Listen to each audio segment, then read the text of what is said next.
Hello दोस्तों, मैं मनीष कुमार आप लोग का आपके अपने आरएम क्लासेज में स्वागत करता हूं। तो संध्या 6:30 बजे हैं और मैं आपके समक्ष प्रस्तुत हूं लेकर Bihar SSC CGL 3 spark publication का प्रैक्टिस सेट नंबर 20। तो इससे पहले हम लोगों ने सेट नंबर 19 तक कर लिया है। अगर आप लोगों ने नहीं देखा है तो उसे भी ज़रूर देखें और अपने आने वाले एग्ज़ाम की तैयारी में एक बेहतर सहयोग लें। तो चलिए दोस्तों, मैं आपसे 2 मिनट बात कर लेता हूं क्योंकि ये हमारे स्पार्क पब्लिकेशन का आखिरी सेट है। तो आप लोग हमें ज़रूर कमेंट कर बताएं कि अब मैं क्या शुरू करूं, किस पब्लिकेशन का सेट आप लोग के लिए लेकर आऊं। तो क्योंकि आपका कमेंट हमारे लिए बहुत ही महत्वपूर्ण होगा और आपके तैयारी में भी बहुत सहयोग करेगा। तो आप लोग हमें कमेंट कर ज़रूर बताएं और उम्मीद करते हैं कि आप लोग की तैयारी अभी बहुत बेहतर चल रही होगी और आप लोग तैयारी में और भी अपना जोर शोर लगाएं। तो चलिए हम लोग आज शुरू करते हैं अपना सेट नंबर 20 और सेट नंबर 20 के हम लोग सामान्य अध्ययन और विज्ञान के प्रश्नों को देखेंगे। तो चलिए हम लोग शुरू करते हैं। तो आज का पहला प्रश्न है, सविनय अवज्ञा आंदोलन निम्न में से किसके ठीक पहले हुआ था। आपके पास ऑप्शन ए है गांधी इरविन समझौता 1931 ईस्वी, ऑप्शन बी है पूना समझौता 1932 ईस्वी, ऑप्शन सी है गांधी मैकडोनाल्ड समझौता 1932 ईस्वी और ऑप्शन डी है इनमें से कोई नहीं। तो इसका सही उत्तर हो जाएगा आपका option number A Gandhi Irwin समझौता 1931 ईस्वी। तो क्या हुआ था, 12 मार्च 1930 को गांधी जी के द्वारा साबरमती से क्या किया जाता है, तो दांडी यात्रा का प्रारंभ किया जाता है। कब, 12 मार्च 1930 को। और उनके कितने अनुयायी होते हैं, तो कुल 78 अनुयायियों के साथ ये शुरू करते हैं। और आप इसमें अगर देखिएगा कि ये कितने दिनों तक ये यात्रा चलती है, तो ये यात्रा 24 दिनों तक चलती है। और ये 6 अप्रैल 1930 को दांडी पहुंचकर क्या करते हैं, तो वहाँ नमक आंदोलन का क्या करते हैं, तो नमक बना के नमक कानून को तोड़ते हैं। ठीक है, और इसी के बाद क्या होता है, तो सविनय अवज्ञा आंदोलन शुरू हो जाता है। तो आपसे अगर पूछ लिया जाए कि ये दांडी यात्रा कितने किलोमीटर की यात्रा थी, तो आप लोग याद रखिएगा 386 किलोमीटर। ठीक है, और कहीं कहीं आपको 390 भी मिलेगा, लेकिन 386 किलोमीटर। चलिए अब हम लोग चलते हैं अगले प्रश्न नंबर 2 पे। तो देखिए इसमें एक पूना समझौता है। तो पूना समझौता किन के बीच हुआ था, तो पूना समझौता आप लोग कह सकते हैं गांधी जी और भीमराव अम्बेडकर के बीच। चलिए दूसरा नंबर क्वेश्चन हम लोग देखते हैं। दूसरा नंबर क्वेश्चन क्या करा,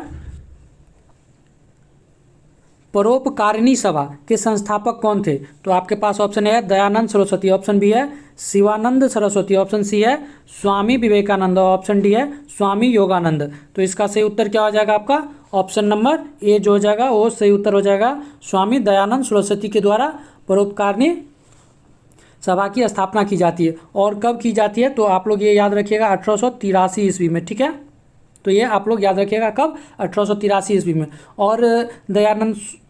और स्वामी दयानंद सरस्वती के द्वारा और भी एक समाज का गठन किया गया रहता है, उसका नाम क्या है, तो आर्य समाज।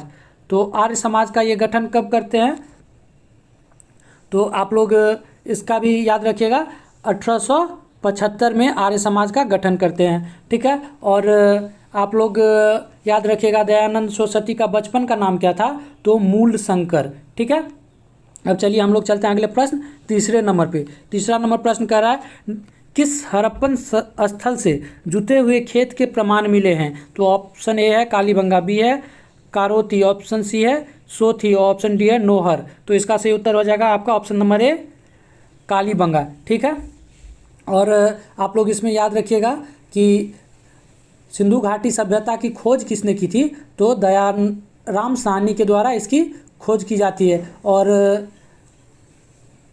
ये जो है कालीबंगा, ये कहाँ पड़ता है, तो कालीबंगा जो है ये राजस्थान में पड़ता है और ये घग्गर नदी के किनारे अवस्थित है। चलिए अब हम लोग देखते हैं अगला प्रश्न नंबर 4 क्या कर रहा है, ग्रैमी अवार्ड किस क्षेत्र से संबंधित है। ऑप्शन ए है संगीत, ऑप्शन बी है फिल्म, ऑप्शन सी है पत्रकारिता और ऑप्शन डी है साहित्य। तो इसका सही उत्तर क्या हो जाएगा आपका, ऑप्शन नंबर ए संगीत से संबंधित है कौन, तो ग्रैमी अवार्ड।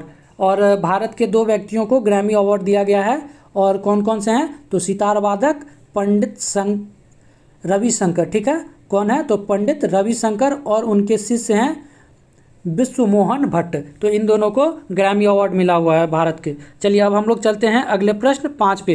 क्या कह रहा है, 1857 ईस्वी के विद्रोह के समय भारत का गवर्नर जनरल कौन था? तो आपके पास ऑप्शन ए है लॉर्ड कैनिंग, ऑप्शन बी है लॉर्ड वेलिंगटन, ऑप्शन सी है लॉर्ड रेडिंग, ऑप्शन डी है लॉर्ड डफरिन। तो इसका सही उत्तर हो जाएगा आपका option number A Lord Canning. और लॉर्ड कैनिंग का कार्यकाल अगर आपसे पूछ लिया जाए तो कब से कब तक? तो 1856 से लेकर 1862 तक, ठीक है।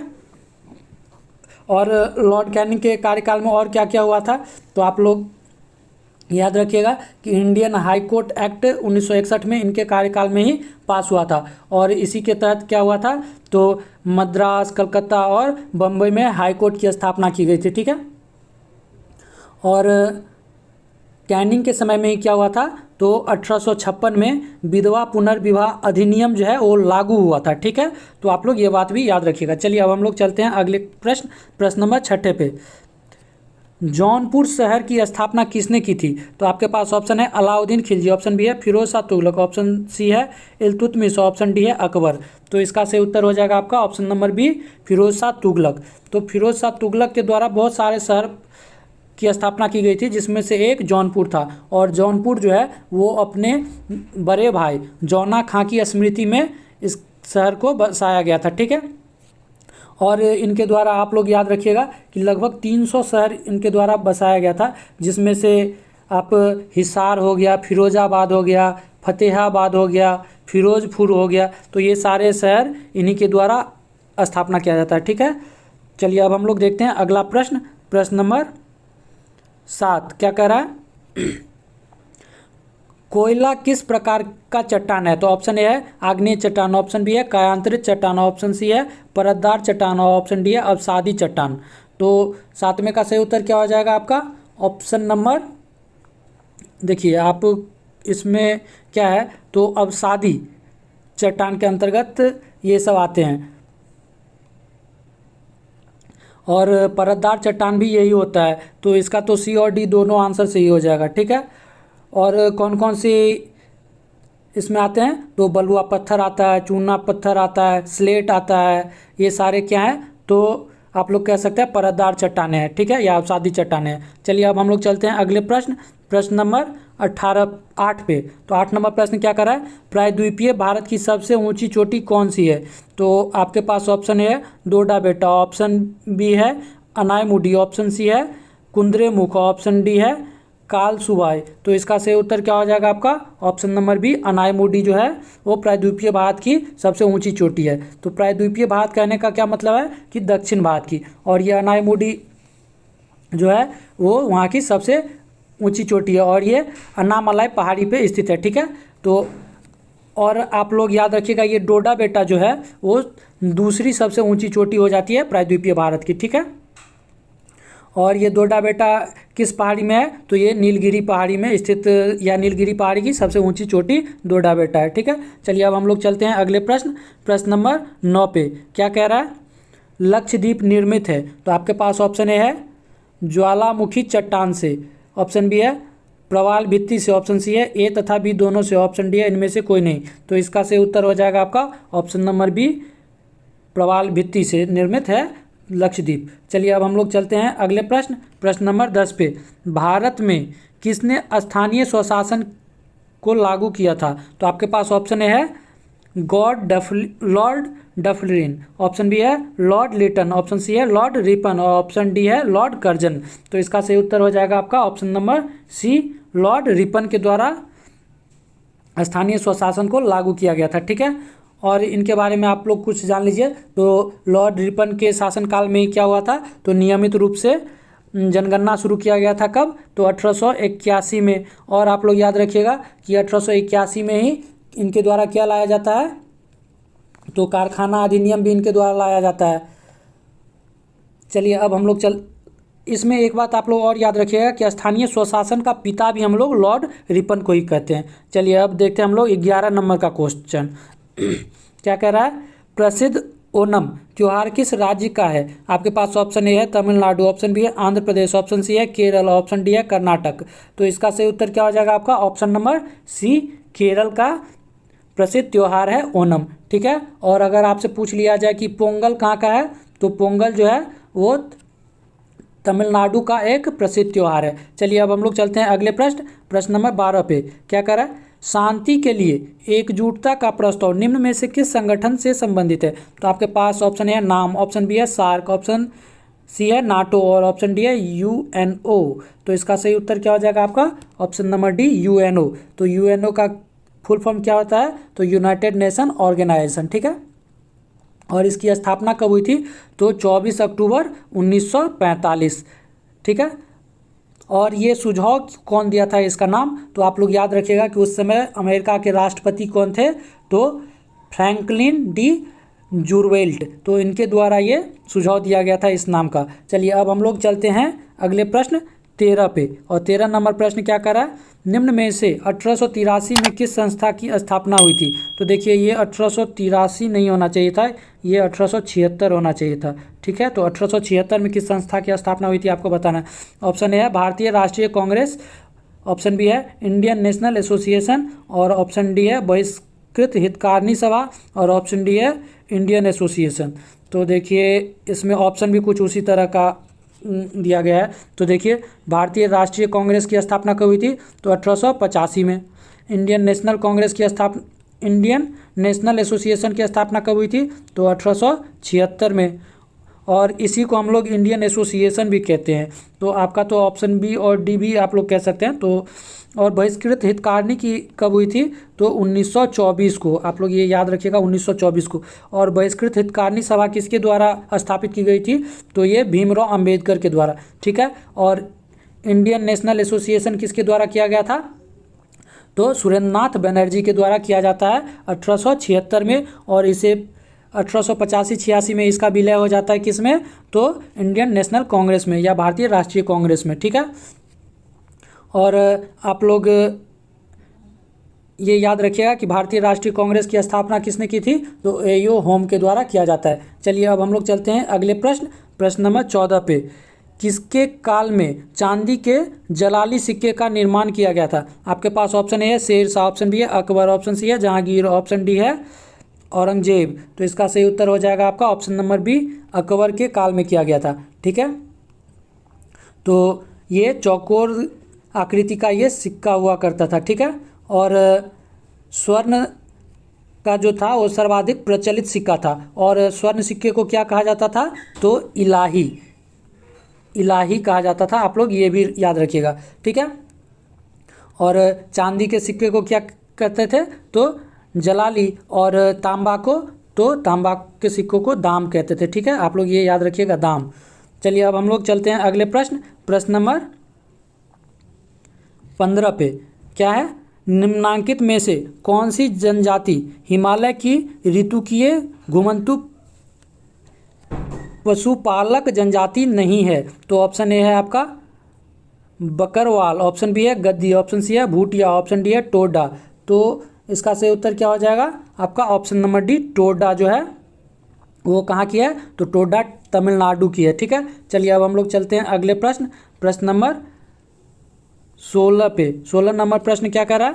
कांग्रेस के 1929 ईस्वी के लाहौर अधिवेशन में निर्णय लिया गया। आपके पास ऑप्शन ए है सविनय अवज्ञा आंदोलन चलाया जाएगा, ऑप्शन बी है आज़ादी के लिए संघर्ष, ऑप्शन सी है पूर्ण स्वराज की प्राप्ति और ऑप्शन डी है नस्लीय भेदभाव का अंत। तो 16 का सही उत्तर क्या हो जाएगा आपका? ऑप्शन नंबर सी, पूर्ण स्वराज की प्राप्ति। तो आप लोग इसमें एक चीज़ और याद रखिएगा कि इस लाहौर अधिवेशन की अध्यक्षता कौन कर रहे होते हैं? तो पंडित जवाहरलाल नेहरू के द्वारा इस अधिवेशन की अध्यक्षता की जाती है। और इसमें प्रथम स्वतंत्रता दिवस के रूप में 26 जनवरी 1930 को मनाए जाने की घोषणा भी की जाती है, ठीक है। चलिए अब हम लोग चलते हैं अगले प्रश्न नंबर 17 पे। क्या कह रहा है? निम्नांकित किस स्थल पर स्थित स्तूप अवशेषों से अशोक के प्रस्तर पर बुद्ध प्रतिमा प्राप्त हुई है जिस पर उसका नाम उत्कीर्ण है? ऑप्शन ए है कनगहनहल्ली, ऑप्शन बी है अमरावती, ऑप्शन सी है सांची, ऑप्शन डी है देहर कुठार। तो इसका सही उत्तर क्या हो जाएगा आपका? ऑप्शन नंबर ए, कनगनहल्ली, ठीक है।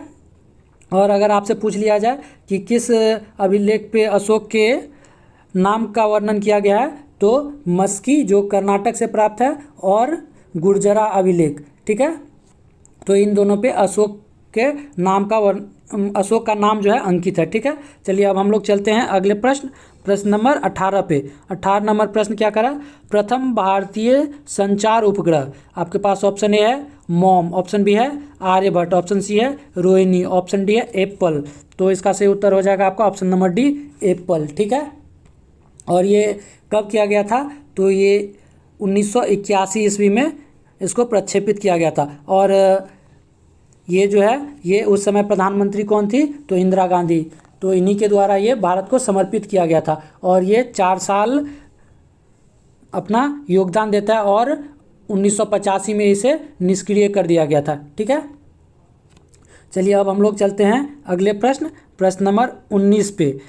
कौन सा युग्म गलत सुमेलित है। आपके पास ऑप्शन ए है प्रत्यक्ष कार्यवाही दिवस 12 अगस्त 1946, ऑप्शन बी है भारत छोड़ो आंदोलन 9 अगस्त 1942, ऑप्शन सी है चौरी चौरा कांड 5 फरवरी 1922, ऑप्शन डी है जालियांवाला बाग कांड 13 अप्रैल 1919। तो इसका सही उत्तर हो जाएगा आपका ऑप्शन ए, प्रत्यक्ष कार्यवाही प्रणाली जो है वो मुस्लिम लीग के द्वारा चलाया गया था और ये कब, तो 12 नहीं 16 अगस्त हो जाएगा, 16 अगस्त 1946 को। ठीक है, और आप लोग याद रखिएगा ये भारत छोड़ो आंदोलन जो है वो कहीं कहीं आपको 8 अगस्त मिलेगा, कहीं 9 अगस्त, तो आप लोग दोनों चीज़ याद रखिएगा।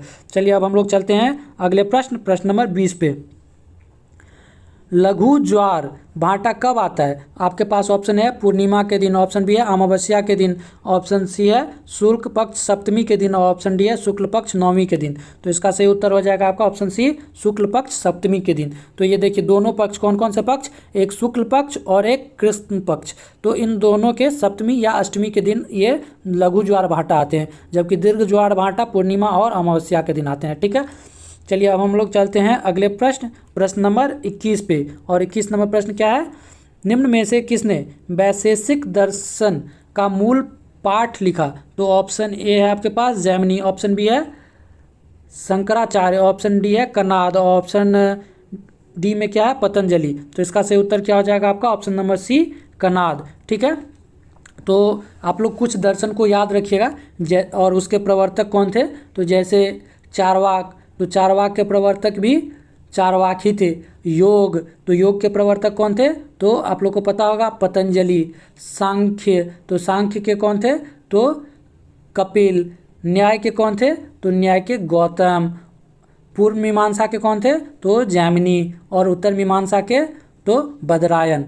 और वैशेषिक का तो आप लोग को बता ही दिया कनाद, या इसे हम लोग उलूक भी, आप लोग को अगर ऑप्शन में रहे तो उलूक भी आप लोग मार सकते हैं, तो कनाद या उलूक।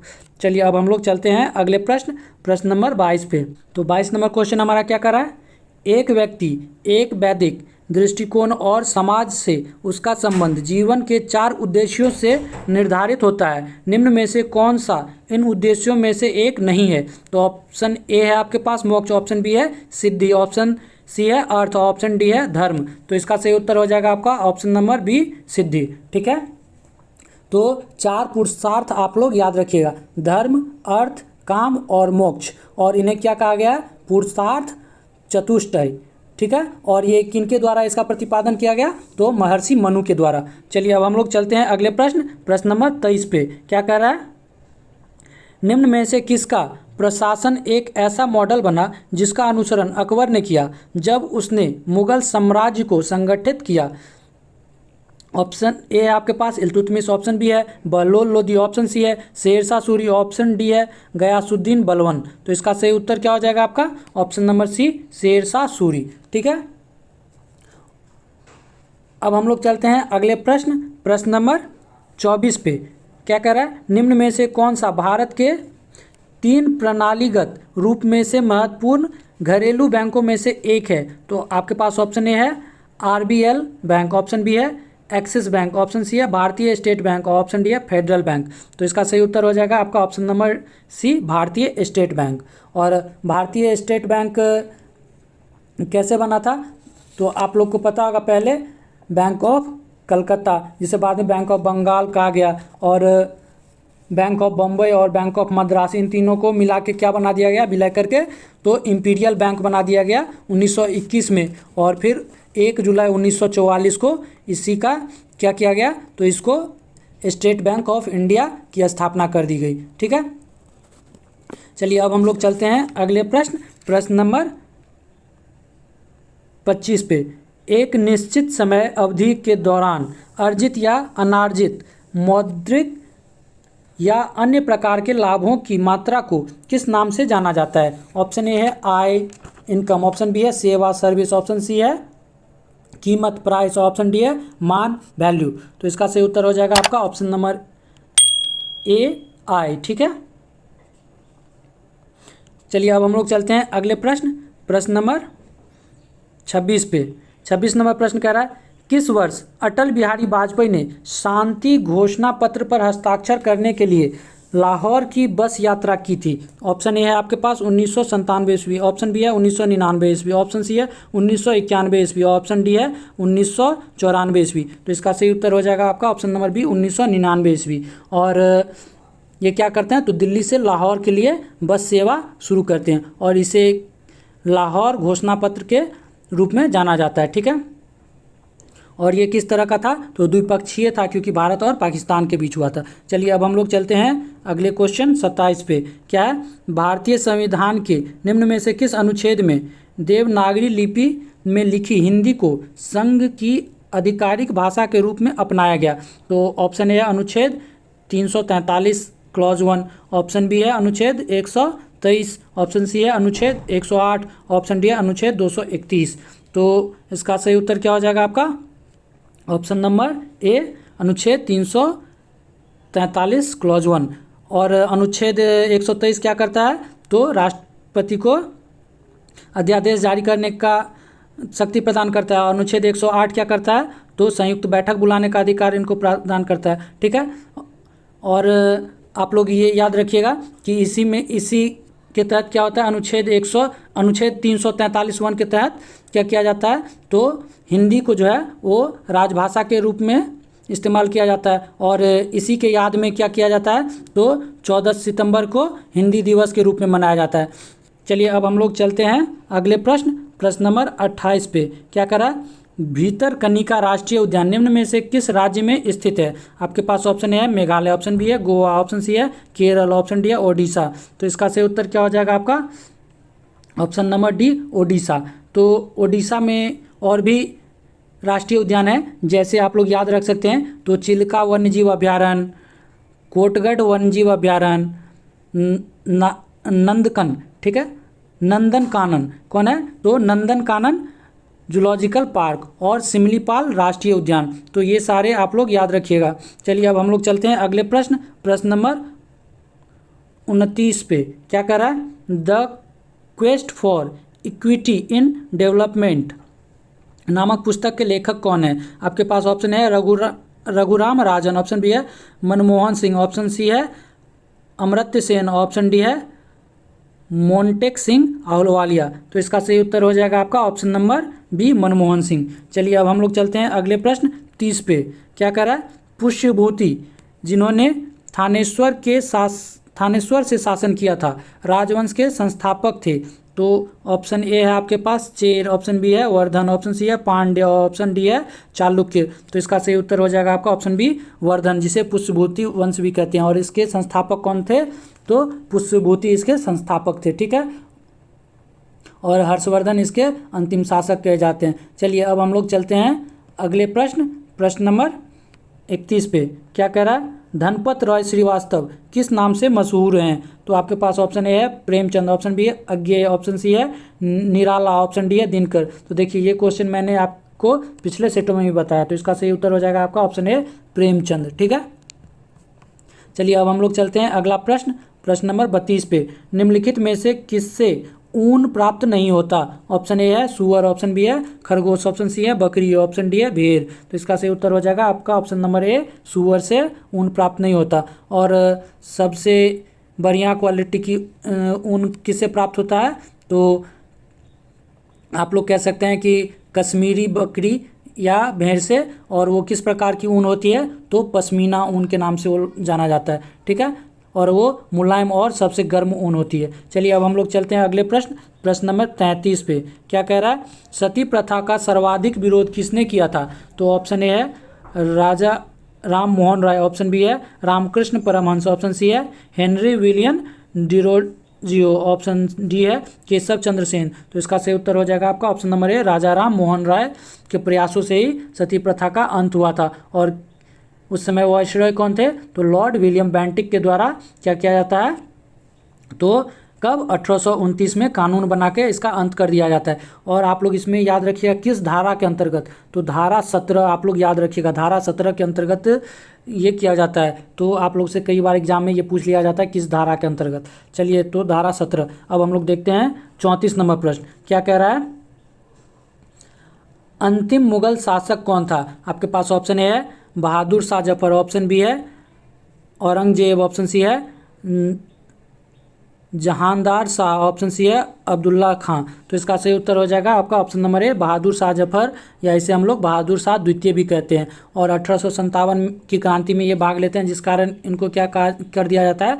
तो इनको बंदी बना के रंगून निर्वासित कर दिया जाता है। ठीक है, चलिए अब हम लोग चलते हैं अगले प्रश्न, प्रश्न नंबर 35 पे क्या कह रहा है। क्षेत्रफल की दृष्टि से भारत का स्थान निम्नलिखित में से है। आपके पास ऑप्शन है पहला, ऑप्शन दो, ऑप्शन बी है दूसरा, ऑप्शन सी है पांचवा, ऑप्शन डी है सातवां। तो इसका सही उत्तर हो जाएगा भारत का स्थान जो है वो ऑप्शन डी सातवां है। ठीक है, और पहले स्थान पे कौन आता है? तो पहले स्थान पे रूस आता है, दूसरे स्थान पे कनाडा आता है, तीसरे स्थान पे चीन आता है, चौथे पे संयुक्त राज्य अमेरिका आता है। ठीक है, पाँचवें पे आप लोग याद रखिएगा तो ब्राज़ील, और छठे पे ऑस्ट्रेलिया, और सातवें पे अपना भारत। चलिए अब हम लोग देखते हैं अगला प्रश्न, प्रश्न नंबर 36। निम्नलिखित में से कौन किसी राज्य की राजधानी नहीं है? तो आपके पास ऑप्शन ए है देहरादून, ऑप्शन बी है कानपुर, ऑप्शन सी है लखनऊ, ऑप्शन डी है पटना। तो इसका सही आंसर हो जाएगा ऑप्शन बी कानपुर। तो कानपुर उत्तर प्रदेश का एक शहर है। उत्तर प्रदेश की राजधानी कहाँ? तो लखनऊ है। और देहरादून कहाँ की राजधानी है? तो उत्तराखंड की है। और पटना बिहार की है। चलिए अब हम लोग चलते हैं अगले प्रश्न, प्रश्न नंबर 37 क्या है। तो नाजीवाद के संस्थापक कौन थे? तो आपके पास ऑप्शन ए है हिटलर, ऑप्शन बी है मुसोलिनी, ऑप्शन बी है बिस्मार्क, और ऑप्शन डी है गैरी बाल्डी। तो इसका सही उत्तर क्या हो जाएगा आपका? Option number A Hitler. और हिटलर के द्वारा 1920 में नेशनल सोशलिस्ट पार्टी की स्थापना की जाती है, जिसे नाजी दल भी कहते हैं। चलिए हम लोग चलते हैं अगले प्रश्न 38 पे। फायान कहाँ का निवासी था? तो ऑप्शन ए है आपका भूटान, ऑप्शन बी है अमेरिका, ऑप्शन सी है चीन, और ऑप्शन डी है बर्मा। तो इसका सही उत्तर क्या हो जाएगा आपका? ऑप्शन नंबर सी चीन का। और ये किसके समय भारत आया था? तो आप लोग याद रखिएगा चंद्रगुप्त द्वितीय विक्रमादित्य जिसे हम लोग कहते हैं, उनके टाइम में ये भारत आया था। और कब? तो आप लोग कह सकते हैं कि 399 से 414 ईस्वी के बीच ये भारत में रहते हैं। ठीक है, चलिए अब हम लोग चलते हैं अगले प्रश्न 39 पे। जंप बॉल शब्द निम्नलिखित में से किससे संबंधित है? तो आपके पास ऑप्शन है बेसबॉल, ऑप्शन बी है नेट बॉल, ऑप्शन सी है बास्केटबॉल, ऑप्शन डी है सॉफ्ट बॉल। तो इसका सही उत्तर हो जाएगा आपका ऑप्शन नंबर ए, नहीं, इसका उत्तर हो जाएगा आपका ऑप्शन नंबर सी बास्केटबॉल। ठीक है, तो बास्केटबॉल से संबंधित कौन सा वर्ड है? तो जंप बॉल। ठीक है, और अगर आप लोग इसमें याद रखना चाहें तो गार्ड, ड्रिबल, हेल्ड गोल, ये सारे बास्केटबॉल से संबंधित शब्द हैं। चलिए अब हम लोग चलते हैं अगले प्रश्न, प्रश्न नंबर 40 पे। निम्नलिखित में से कौन सा शहर भूमध्य रेखा के निकट है? तो आपके पास ऑप्शन है कोलकाता, ऑप्शन बी है विशाखापट्टनम, ऑप्शन सी है मुंबई, और ऑप्शन डी है श्रीनगर। तो इसका सही उत्तर आप लोग का क्या हो जाएगा? Option number B Visakhapatnam. तो मैप अगर आप लोग को याद होगा तो आप लोग इसको आसानी से बना सकते हैं। ठीक है, चलिए अब हम चलते हैं अगले प्रश्न, प्रश्न नंबर 41 पे। क्या कह रहा है? निम्नलिखित में से कौन दो राज्यों की राजधानी है? ऑप्शन ए है चंडीगढ़, ऑप्शन बी है दिल्ली, ऑप्शन सी है गांधीनगर, और ऑप्शन डी है जयपुर। तो इसका सही उत्तर क्या हो जाएगा आपका? Option number A Chandigarh. तो चंडीगढ़ जो है वो पंजाब और हरियाणा की राजधानी है, जबकि चंडीगढ़ खुद एक केंद्र शासित प्रदेश है, और वो चंडीगढ़ केंद्र शासित प्रदेश की राजधानी भी चंडीगढ़ है। ठीक है, तो आप लोग ये बात भी याद रखिएगा। और गांधीनगर कहाँ है? तो गुजरात, और जयपुर तो राजस्थान, और दिल्ली तो भारत की राजधानी है। चलिए अब हम लोग चलते हैं अगले प्रश्न, प्रश्न नंबर 42 पे। क्या कह रहा है? बुद्ध के बचपन का नाम क्या था? तो आप लोग को पता होगा। तो ऑप्शन ए है आपके पास गौतम, ऑप्शन बी है सिद्धार्थ, ऑप्शन सी है महावीर, ऑप्शन डी है शाक्य। तो इसका सही उत्तर क्या हो जाएगा? ऑप्शन नंबर बी सिद्धार्थ इनके बचपन का नाम था। और बुद्ध का जन्म कब हुआ था? तो 563 ईसा पूर्व में। ठीक है, और इनके और कहाँ हुआ था, तो लुम्बिनी में हुआ था, ठीक है। और इनका पालन पोषण कौन किया था, तो इनकी मौसी प्रजापति, ठीक है। और इनकी पत्नी का नाम अगर आपसे पूछ लिया जाए तो पत्नी का नाम यशोधरा था और पुत्र का नाम राहुल। चलिए अब हम लोग चलते हैं अगले प्रश्न, प्रश्न नंबर 43 पे। क्या कह रहा है, भारत में रबर का उत्पादन किस राज्य में सर्वाधिक होता है। तो आपके पास ऑप्शन ए है बिहार, ऑप्शन बी है हरियाणा, ऑप्शन सी है पंजाब, ऑप्शन डी है केरल। तो इसका सही उत्तर हो जाएगा आपका ऑप्शन नंबर डी, केरल में। अगर विश्व में पूछ ले तो विश्व में थाईलैंड हो जाएगा आपका सही आंसर। चलिए अब हम लोग चलते हैं अगले प्रश्न, प्रश्न नंबर 44 पे। यूएनओ की स्थापना कब हुई थी। तो आपके पास ऑप्शन ए है 1945 ईस्वी, ऑप्शन बी है 1948 ईस्वी, ऑप्शन सी है 1950 ईस्वी, ऑप्शन डी है 1952 ईस्वी। तो देखिए इसी सेट में हम लोगों ने देखा है, तो इसका सही उत्तर क्या हो जाएगा आपका ऑप्शन नंबर ए 1945 ईस्वी। और डेट क्या हो जाएगा, तो 24 अक्टूबर, ठीक है। तो आप लोग इसे भी याद रखिएगा। और इसका मुख्यालय कहाँ है, तो मुख्यालय न्यूयॉर्क, और न्यूयॉर्क कहाँ है, तो अमेरिका में है। चलिए अब हम, और इसमें आप लोग याद रख सकते हैं कि यूएनओ की अस्थायी सदस्य कितने हैं, तो 5 अस्थायी सदस्य हैं। कौन कौन सा, तो अमेरिका, रूस, ब्रिटेन, फ्रांस और चीन इसके अस्थायी सदस्य हैं। और इसके अस्थायी सदस्य कितने हैं, तो 10, जिसमें अभी एक भारत भी है। चलिए अब हम लोग चलते हैं अगले प्रश्न, प्रश्न नंबर 45। सोमनाथ मंदिर को किस मुसलमान आक्रमणकारी ने ध्वस्त किया। ऑप्शन ए है आपके पास मोहम्मद गोरी, ऑप्शन बी है नादिर शाह, ऑप्शन सी है तैमूर लंग, ऑप्शन डी है महमूद गजनबी। तो इसका सही उत्तर हो जाएगा आपका ऑप्शन डी, महमूद गजनबी, या इसे हम लोग महमूद गजनी भी कहते हैं, ठीक है। और इनके द्वारा भारत पे कुल 17 बार आक्रमण किया गया था। और सोमनाथ मंदिर पर कब आक्रमण किया गया था, तो 1025 ईस्वी में, ठीक है। चलिए अब हम लोग चलते हैं अगले प्रश्न, प्रश्न नंबर 46 पे। माउंट एवरेस्ट पर चढ़ने वाली दूसरी भारतीय महिला है। तो आपके पास ऑप्शन है संतोष यादव, ऑप्शन बी है ऑप्शन बी में क्या है बछेंद्री पाल, ऑप्शन सी है जुंको तेवई, ऑप्शन डी है इनमें से कोई नहीं। तो इसका सही उत्तर हो जाएगा आपका option number A, Santosh Yadav जो है वो दूसरी भारतीय हैं जो माउंट एवरेस्ट पे चढ़ने वाली महिला है। और पहली महिला अगर आपसे पूछ लिया जाए तो बिछेंद्री पॉल, ये भारत की पहली महिला है, ठीक है। और माउंट एवरेस्ट पे चढ़ने वाली विश्व की पहली महिला कौन है, तो जुंको तेवई, ठीक है। जुंको तेवई जो है वो जापान की है, जो माउंट एवरेस्ट पे चढ़ने वाली पहली महिला है, ठीक है। चलिए अब हम लोग चलते हैं अगले प्रश्न, प्रश्न नंबर 47 पे। क्या कर रहा है, गौतम बुद्ध के पिता का नाम था। तो ऑप्शन ए है शुद्धोधन, ऑप्शन बी है दुर्योधन, ऑप्शन सी है कपिल और ऑप्शन डी है इनमें से कोई नहीं। तो 47 का सही उत्तर क्या हो जाएगा आपका ऑप्शन नंबर ए, शुद्धोधन, ठीक है। और ये शाक्यगण के मुखिया थे। और इनकी माता कौन थी, तो माया, ठीक है। चलिए अब हम लोग चलते हैं अगले प्रश्न, प्रश्न नंबर 48। और 48 नंबर प्रश्न क्या कर रहा है, भारत के प्रथम पूर्णतः रंगीन फिल्म कौन सी थी। ऑप्शन ए है राजा हरिश्चंद्र, ऑप्शन बी है आलम आरा, ऑप्शन सी है झांसी की रानी, ऑप्शन डी है आन। तो इसका सही उत्तर हो जाएगा आपका ऑप्शन नंबर सी, झांसी की रानी। और अगर आपसे पूछ लिया जाए कि भारत की सबसे पहली फिल्म कौन सी थी, तो पहली फिल्म राजा हरिश्चंद्र जो कि मूक फिल्म थी, ठीक है। और आलम आरा जो थी वो पहली बोलती हुई फिल्म थी, ठीक है। चलिए अब हम लोग चलते हैं अगले प्रश्न, प्रश्न नंबर 49 पे। भारत में दूसरी बार मेट्रो रेल किस शहर में चलाई गई। तो आपके पास ऑप्शन ए है कोलकाता, ऑप्शन बी है बंगलौर, ऑप्शन सी है मुंबई, ऑप्शन डी है दिल्ली। तो इसका सही उत्तर हो जाएगा आपका ऑप्शन डी, दिल्ली में, ठीक है। और पहला जो चलाया गया था वो कोलकाता में चलाया गया था। और कोलकाता में कब चलाया गया था, तो ये आप लोग याद रखिएगा 24 अक्टूबर 1984। कब, तो 24 अक्टूबर 1984 में कलकत्ता में चलाया गया था, ठीक है।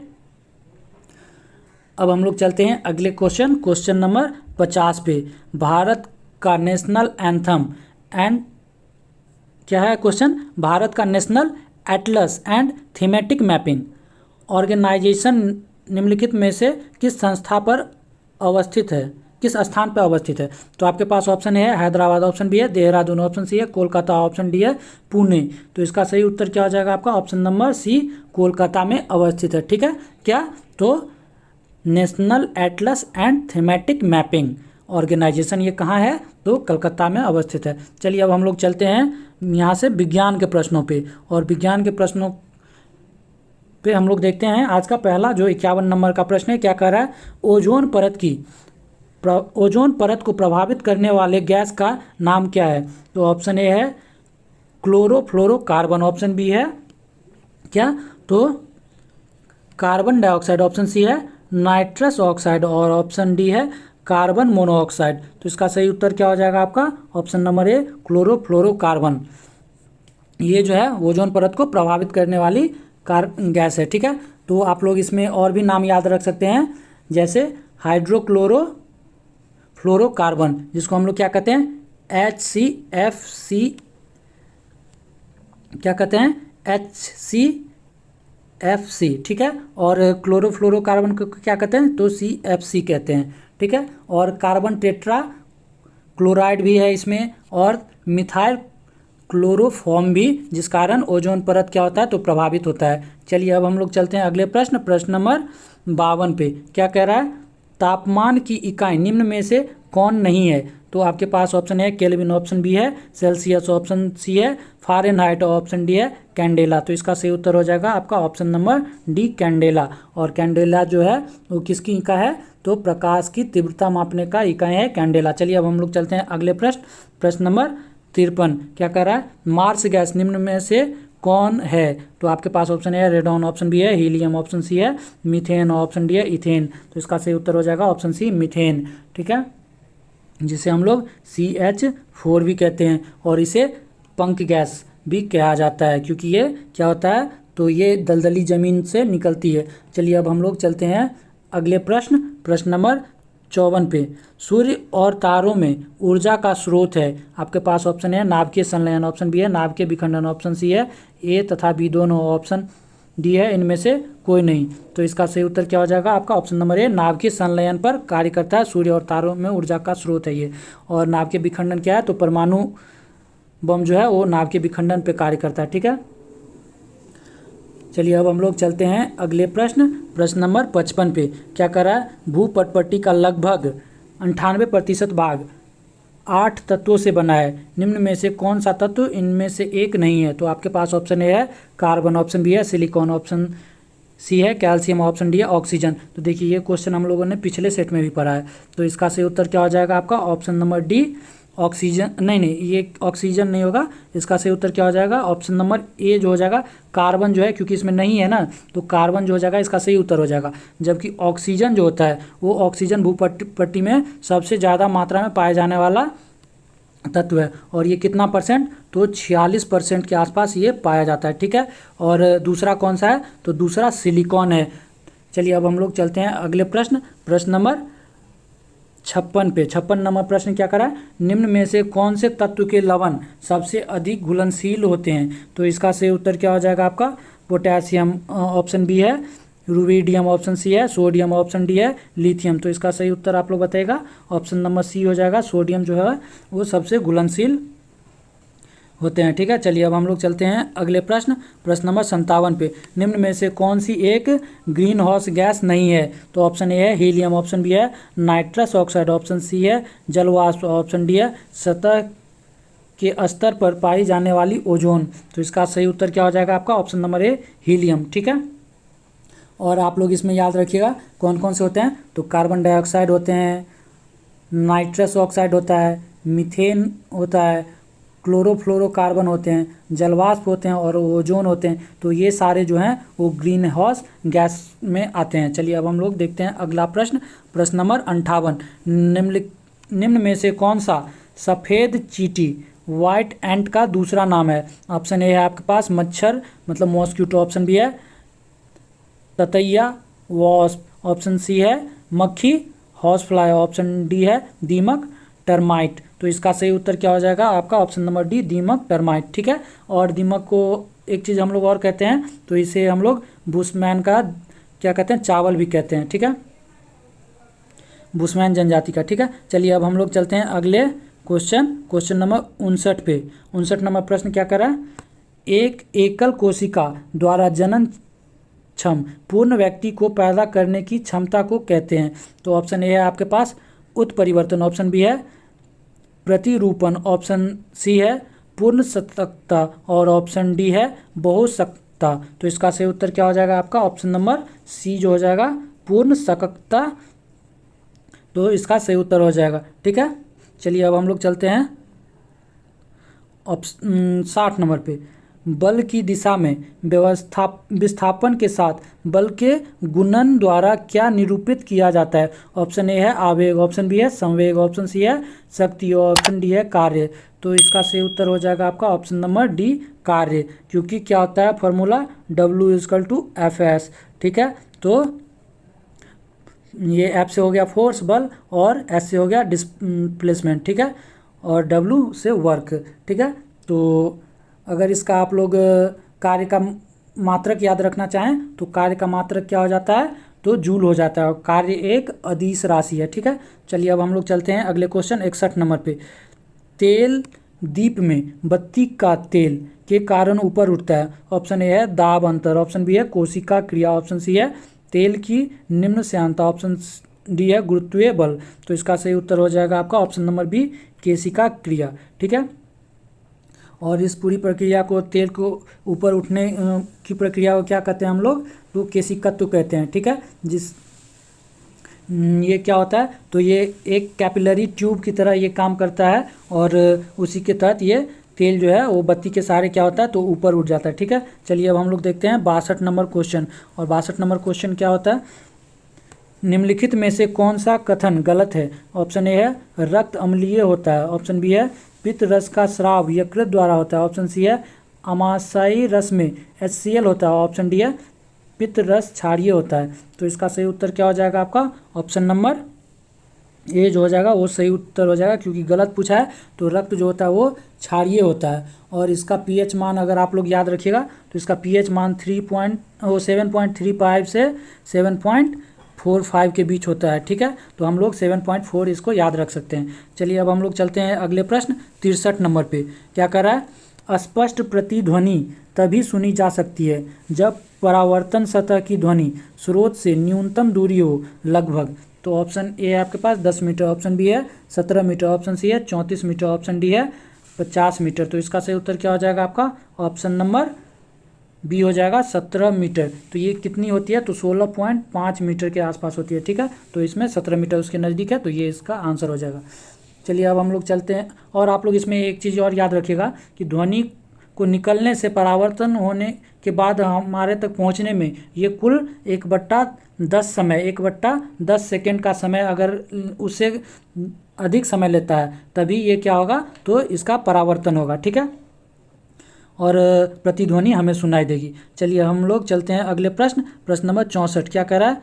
कीट निम्नलिखित में से संबंधित है। ऑप्शन ए है पोरीफेरा, ऑप्शन बी है सिलनट्रेटा, ऑप्शन सी है एनिलिडा, ऑप्शन डी है ऑर्थोपोडा। तो इसका सही उत्तर हो जाएगा आपका ऑप्शन नंबर जो हो जाएगा डी हो जाएगा, सही उत्तर हो जाएगा ये ऑर्थोपोडा संघ का है। ठीक है, और इसमें याद रखिएगा कीट जो होता है वो उसमें 3 जोड़ी टांगें होती है और संयुक्त नेत्र होते हैं और ट्रैंकिया होता है। ठीक है, चलिए अब हम लोग चलते हैं अगले प्रश्न नंबर 65 पे। गैमीट की शुद्धता के नियम का प्रतिपादन किया था। तो ऑप्शन ए है हार्विन ने, ऑप्शन बी है मेंडल ने, ऑप्शन सी है रदरफोर्ड ने, ऑप्शन डी है मैंडलिफ ने। तो देखिए ये प्रश्न भी पिछले सेटों में आए हुए हैं, तो इसका सही उत्तर हो जाएगा आपका ऑप्शन नंबर बी मेंडल के द्वारा किया गया था, ग्रेगर जॉन मेंडल के द्वारा। ठीक है, चलिए अब हम लोग चलते हैं अगले प्रश्न नंबर 66। रेडियो धर्मिता की खोज किसने की थी? तो आपके पास ऑप्शन ए है हेनरी बेकुरल, ऑप्शन बी है सत्येंद्रनाथ बोस, ऑप्शन सी है Jons Jacob Berzelius, option D है अल्बर्ट आइंस्टाइन। तो ये क्वेश्चन भी देखिए हमारे पिछले सेटों का क्वेश्चन है, तो इसका सही उत्तर हो जाएगा आपका हेनरी बेकुरल। ठीक है, और इनके द्वारा ये कब किया गया था? तो 1896 आप लोग याद रखिएगा। ठीक है, अब हम लोग चलते हैं अगले प्रश्न नंबर 67 पे। प्रकाश संश्लेषण में पौधे कौन सी गैस का अवसूचन करते हैं? तो ऑप्शन ए है कार्बन डाइऑक्साइड, ऑप्शन बी है ऑक्सीजन, ऑप्शन सी है नाइट्रोजन, ऑप्शन डी है हाइड्रोजन। तो इसका सही उत्तर हो जाएगा आपका option number A carbon dioxide. ठीक है, अब हम लोग चलते हैं अगले प्रश्न नंबर 68 पे। कांच में से गुजरने पर प्रकाश के किस रंग का गति धीमी होती है? तो आपके पास ऑप्शन है लाल, ऑप्शन बी है बैगनी, ऑप्शन सी है हीरा, ऑप्शन डी है पीला। तो देखिए ये भी हमारे पिछले सेटों का क्वेश्चन है, तो इसका सही उत्तर हो जाएगा आपका ऑप्शन नंबर बी जो हो जाएगा, इसका सही उत्तर हो जाएगा बैगनी। ठीक है, तो हम लोग जो पढ़े हैं विबजियोर, तो बैगनी क्या होता है? तो बैगनी सबसे कम गति से चलता है, तो इसीलिए इसमें सबसे ज़्यादा डिफ्लेक्शन होता है, और लाल सबसे तेज़ गति से चलता है, इसीलिए इसमें सबसे कम डिफ्लेक्शन होता है। ठीक है, तो आप लोग ये बात याद रखिएगा। तो सबसे कम गति से, सबसे धीमी गति से पूछ रहा है, तो धीमी गति से बैगनी, अगर तेज़ गति से पूछता तो लाल हो जाता। चलिए अब हम लोग चलते हैं अगले प्रश्न, प्रश्न नंबर 69 पे। क्या कह रहा है? विटामिन सहायता नहीं करता। ऑप्शन है ऊतकों में एंजाइम के निर्माण में, ऑप्शन बी है उपापचय में आवेजक के रूप में, ऑप्शन सी है रोगों में रक्षा करने में, ऑप्शन डी है पाचन क्रिया में। तो इसका सही उत्तर क्या हो जाएगा आपका? ऑप्शन नंबर डी जो हो जाएगा वो सही उत्तर है। क्या? तो ये विटामिन जो है वो पाचन क्रिया में सहायता नहीं करता है। ठीक है, अब हम लोग चलते हैं अगले प्रश्न, प्रश्न नंबर 70 पे।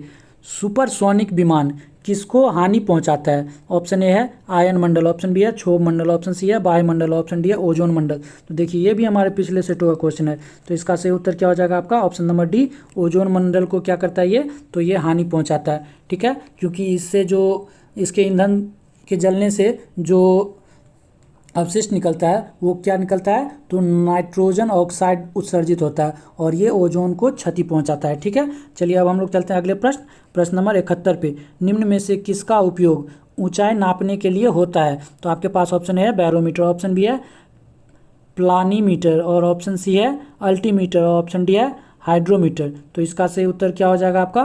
ऑप्शन नंबर सी, अल्टीमीटर का उपयोग जो है वो किया जाता है ऊंचाई मापने में। और बैरोमीटर का उपयोग क्यों किया जाता है? तो वायु का दाब मापने में बैरोमीटर का उपयोग किया जाता है। और हाइड्रोमीटर का उपयोग क्यों करते हैं? तो द्रव की घनत्व मापने के, अपेक्षिक घनत्व मापने में हम लोग हाइग्रोमीटर का उपयोग करते हैं। और प्लानीमीटर का उपयोग क्यों करते हैं? तो ये करते हैं मानचित्र पर क्षेत्रफल नापने के लिए हम लोग प्लानीमीटर का उपयोग करते हैं। ठीक है, चलिए अब हम लोग चलते हैं अगले प्रश्न 72 पे। क्या कर रहा है? परमाणु बम की खोज किसने की? ऑप्शन ए है ऑटो हॉर्न, ऑप्शन बी है अल्बर्ट आइंस्टाइन, ऑप्शन सी है एडिसन, ऑप्शन डी है लॉर्ड रदरफोर्ड। तो इसका सही उत्तर क्या हो जाएगा आपका? Option number A, auto horn के द्वारा परमाणु बम की खोज किया गया था। और परमाणु बम जो है वो नाभिकीय विखंडन प्रक्रिया पे आधारित है। ठीक है, और इनके द्वारा ये इसकी खोज कब किया गया था? तो 1941 में। ठीक है, और इसमें यूरेनियम और प्लूटोनियम का उपयोग किया जाता है। चलिए अब हम लोग चलते हैं अगले प्रश्न 73 पे। क्या कह रहा है? एड्स फैलता है, आपके पास ऑप्शन ए है हाथ मिलाने से, ऑप्शन बी है श्वास संपर्क से, ऑप्शन सी है कीटों से, ऑप्शन डी है शारीरिक संपर्क से। तो इसका सही उत्तर हो जाएगा आपका ऑप्शन नंबर डी, शारीरिक संपर्क से क्या होता है? तो एड्स फैलता है। तो आप लोग एड्स का फुल फॉर्म भी याद रखिएगा, क्या होता है? तो एक्वायर्ड इम्यून डिफिशियंसी सिंड्रोम। ठीक है, और ये किस वायरस से होता है? तो HIV, और HIV का फुल फॉर्म क्या होता है? तो ह्यूमन इम्यूनो डिफिशियंसी वायरस। ठीक है, चलिए अब हम लोग चलते हैं अगले प्रश्न, प्रश्न नंबर 74 पे। क्या है? पानी के खारापन का कारण किसका घुलनशील लवण है? आपके पास ऑप्शन है सोडियम एवं पोटेशियम, ऑप्शन बी है पोटेशियम एवं अमोनियम, ऑप्शन सी है सोडियम एवं कैल्शियम, ऑप्शन डी है कैल्शियम एवं मैग्नीशियम होगा ये। तो इसका सही उत्तर क्या हो जाएगा आपका? ऑप्शन नंबर डी जो हो जाएगा इसका सही उत्तर हो जाएगा कैल्शियम एवं मैग्नीशियम। ठीक है, अब हम लोग चलते हैं अगले प्रश्न, प्रश्न नंबर 75, जो आज के सेशन का हमारा आखिरी प्रश्न है। निम्न में से कौन सा रोग वायरस से नहीं होता? तो देखिए, अगर आप लोग को वायरस से होने वाले रोगों का ट्रिक देखना है तो हमारे चैनल पे उपलब्ध है, आप लोग ट्रिक के सेशन में जाके इसे देख सकते हैं। तो आपके पास ऑप्शन है पीलिया, ऑप्शन बी है इन्फ्लुएंजा, ऑप्शन सी है टाइफाइड, ऑप्शन डी है गलसोत। तो इसका सही उत्तर क्या हो जाएगा आपका? ऑप्शन नंबर सी जो हो जाएगा, टाइफाइड जो है वो जीवाणु से होने वाले रोग हैं। और इससे कौन सा अंग प्रभावित होता है? तो इससे हमारे शरीर का अंग जो है वो आंत प्रभावित होता है। कौन सा? तो आंत। ठीक है, आप लोग याद रखिएगा। तो आज का सेशन हमारा यहीं ख़त्म होता है। तो आप लोग को अगर ये सेशन पसंद आ रहा हो तो आप लोग इसे लाइक कर दें, अपने दोस्तों के साथ भी शेयर कर दें, और हमारे चैनल को अभी तक सब्सक्राइब नहीं किया तो हमारे चैनल को सब्सक्राइब कर लें और बेल आइकन के बटन को भी प्रेस कर लें, ताकि हमारी नई वीडियो जब भी आए तो आपको नोटिफिकेशन के थ्रू मिले और आप उससे अपने एग्ज़ाम की तैयारी में एक बेहतर सहयोग लें। तो चलिए दोस्तों, आप लोग हमें कमेंट कर ज़रूर बताइएगा कि आपको अब कौन सा सेट आप लोगों के लिए लाया जाए। तो आज हम लोग अपना सेशन यहीं समाप्त करते हैं और आप लोग अपने पढ़ाई को इसी तरह ज़ोरों शोरों से जारी रखिएगा। तो फिर मिलेंगे कल इसी समय 6:30 बजे। तब तक के लिए आप लोग का बहुत बहुत धन्यवाद। जय हिंद।